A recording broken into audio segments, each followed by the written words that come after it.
లోకం ఒక మాయని తెలుసుకున్నాను.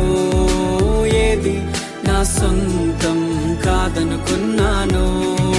తప్పిపోయిన కుమారుని నేనైతే నా కొరకై నిరీక్షించే తండ్రి